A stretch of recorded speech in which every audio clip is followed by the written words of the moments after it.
Саламатсызбы? Биздин каналга катталып, акыркы жаңылыктардан кабардар болуңуздар. Күзүндө шайлоо. Эмне үчүн Раим Матраимовдон баары коркуп атышат? Бийликке Райымбек Матраимов душман эмес, бирок ал айрым көркөө саясатчыларга, орунсуз оппоненттердин чекесине чыккан чыйкан болушу мүмкүн. Бул жагын реалдуу турмуш көрсөтөт. Акыйкатсыз суралып чыккандан бери бир да ооз сөз айта элек эч кимге. Эмнегедир баары күздөгү шайлоодон айбыгышып, Раим мырзадан коркуп атышканы таң калтырды. Биздин маалымат боюнча ал саясатка активдүү аралашпайт, бирок бир убакта ага ини катарында дос жоролору парламенттик шайлоого катышып, Кыргызстандагы саясий аба ырайына кандайдыр бир таасир этиши мүмкүн. Бул жагына эч ким чек кое албайт. Эмесе Раим Матраимовдун шайлоодо күчү канчалык экенин билгиңер келеби? Бул да өзүнчө феномен. Түндүк түштүккө карабай кызмат кыла турган балдарга акыл насаат айтса, жорткондо жонунан сыласа жаманбы? Албетте, сатып кеткендер келе алышпайт. Убактылуу алакалары үзүлгөндөр үр мүйүздү көтөрүп чыгышсачы. Кадр саясатындагы тармактар боюнча келсек, идиреги барларды көтөрсө, алар таасир жарата башташса эмне кылабыз? Кызыгы убагында андан жакшылык көрүшкөндөр эрезеге жетишип, мамлекетти көтөрүүгө белсенип турушат. Жүздөгөн демилгелүү жаштарга жардам берип койсо, алар бардык тармактарда өсүп атышса, мунун өзү мамлекеттүүлүк үчүн секирик да, туурабы? Баса Садыр Жапаров түрмөдөн чыгып, бийликке олтургандан кийин айтты эле го, Кыргызстандагы 90% кыйындар Раим менен мамилеси бар экен деп. Анын сыңарындай бир ууч элди бөлө да албайбыз. Баарыбыз бири-бирибиз менен көргөн жерден учурашабыз. Булак Азия News гезити. Мамат Айбалаев Афганистан менен чек-араны тынбай чыңдаш керек деди 23-июлда Назар News маалымат агенттигине экс-губернатор Мамат Айбалаев. Мамат агай, Борбор Азия Талибан менен сүйлөшүүгө аргасызбы? Борбор Азияда жайгашкан өлкөлөрдүн бийлиги Талибан кыймылы менен сүйлөшкөнү абдан туура болду. Ошондой эле Россия Федерациясы Талибан кыймылынын жетекчилерин Москвага чакырып, сыйлап сүйлөшкөнү колдоого татыган жакшы иш болду. Жыйынтыгында алар коңшу өлкөлөргө кол салбайбыз деп убада беришти. Бул өтө жакшы жыйынтык болду. Алар сөзүнө турат деген 100% ишеним барбы? Кол салбайбыз деп убада беришкени жакшы иш болду. Бирок аларга толук ишениш кыйын. Ошон үчүн кандай болгон күндө дагы Афганистан менен чек-араны тынбай чыңдаш керек. Талибандарга да тынчтык керекпи? Же алар ислам дининен кеп салып, Афганистандын ар кайсы районду басып алууну уланта бергенди туура көрүшөбү?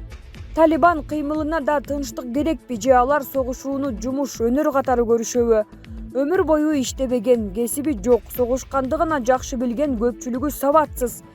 Ислам дини боюнча чала түшүнүгү бар топтон эмнени күтсө болот? Булар да жакшы жашагысы келет. Кантип кайсы жол менен? Көнүп калган жолу менен кетет го деп ойлоймун. Бири-бири менен согушат же коңшу алсызыраак өлкө менен согушушу мүмкүн. Талиптердин Памирдеги кыргыздарга дагы залакасы тийип калышы мүмкүнбү? Кыргыздар качпашы керек, сүйлөшүп, күч топтошу керек. Башка жол жок. Ошондой эле биздин бийлик талибандарга айтыш керек, кыргыздарга тийбе деп. Булак Назар News чекиткейжи. Тилек Токтагазиев эки достун ортосуна жик салган бузуку пост чыгарды эле. Жазган почерки өзүнүкү эместей сезилген. Көрсө шкафтын ичиндеги кеңешчиси Текебаев турбайбы? Текебаев жакында эле Жеңиш Молдокматовго кеңеш берип жаткан. Эми аны каматып жиберип, Тилекке аталык кылып жаткан экен. Тилек чыгарган посттун автору демек Текебаев турбайбы?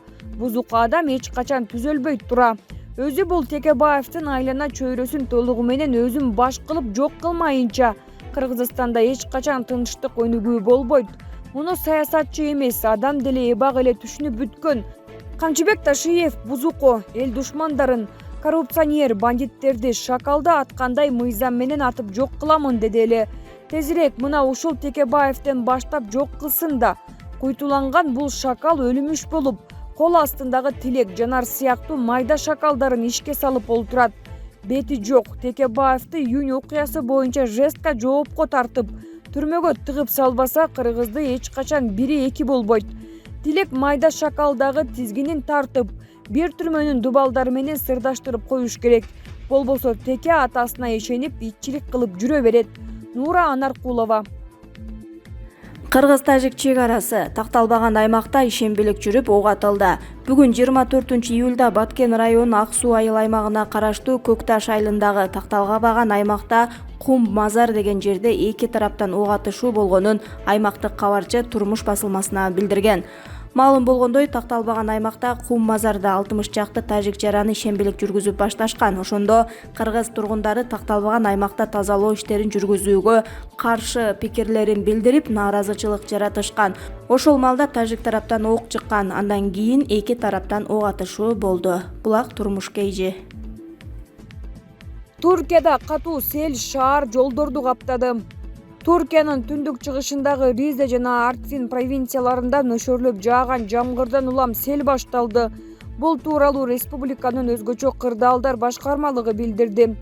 Бүгүн катуу жааган жамгырдын натыйжасында Артвин провинциясынын Архави аймагында суу ташкыны болду. Архави дарыясынын жээгинен ашып, облус борборун жана айылдык жолдорду суу каптады. Ушундай эле кырдаал Ризе провинциясынын Фындыклы районунда түзүлдү деп айтылат билдирүүдө. Аталган аймакта электр жарыгы өчүрүлөт. Энергетика жана жаратылыш ресурстары министрлиги 3045 абонент коңшулаш Артвин жана Ризе провинциясындагы суу ташкынынан улам электр жарыксыз калганын билдирди. Булак Реал News Кейжи. Ишембай Кадырбеков: кумтөр маселесин чече турган бир гана жол бар, улутташтыруу керек. Сиз кумтөрдү улутташтыруу маселесин көтөрүп келбейдүсүз. Улутташтыруу тууралуу кененирээк оюңузду уксак, бул кадамдан Центера бизге компенсация төлөп бере алабы? Дүйнөлүк практикада улутташтыруу маселелери эл аралык сотто каралган учурлар болгон эмес. Улутташтыруу мыйзам менен кабыл алынып, ал эл өкүлү катары парламент тарабынан ратификацияланган. Эгемендүү мамлекетте мыйзамдарды кабыл алуунун бир дагы арбитраж мыйзамсыз иш деп эсептей албайт. Ошондуктан дүйнөдө улутташтырууга каршы бир дагы соттук процесс болгон эмес. Сотто компенсациянын көлөмүнө байланыштуу гана маселе болушу мүмкүн. Ошол эле учурда буунун башкы ассамблеясынын резолюциясы бар. Анда улутташтырылган учурда компенсация маселеси жергиликтүү сот тарабынан жана мамлекеттик мыйзамдарына ылайык каралат деп жазылган. Биз Кумтөр Голд компания ишканасын улутташтырганда Центера бизге эсебин жазып берсин. Биз дагы баардык бухгалтердик эсепти чогултуп, чыгымдарды эсептеп, андан жоголгон каражаттарыбызды, айлана чөйрөнү коргоого кеткен каражаттарды жана башкаларды чыгарып, калганын төлөп беребиз. Улутташтыруу деген ушул. Бүгүнкү бийликтин кумтөрдү улутташтырууга ою кандай?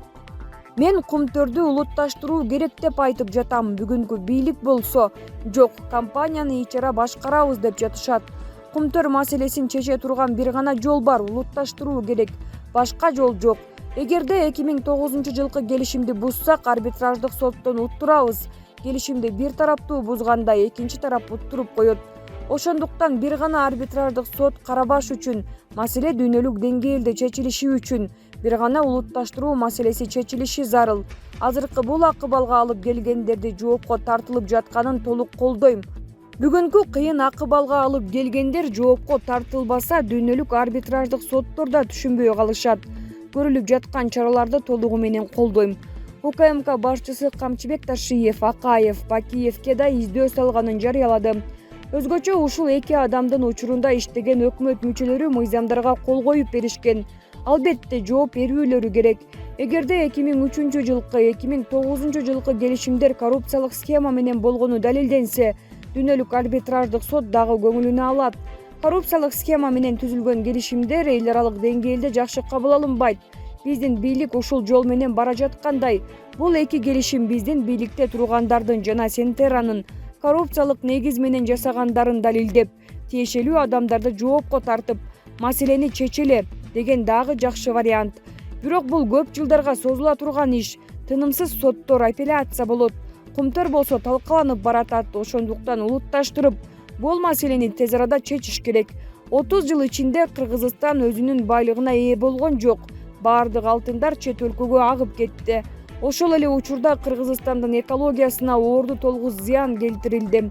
Учурда кумтөр кени иштеп жатат. Процесс улана бермекчи. Ген байлыктар, ошондой эле алтын гендери Кыргызстандын конституциясына ылайык анын өзгөчө менчиги болуп саналат. Кумтөрдүн айланасындагы афералардын ачыкка чыгышы Кыргызстандын каржы көйгөйлөрүн чечүүгө жардам берет. Булак Азия News гезити.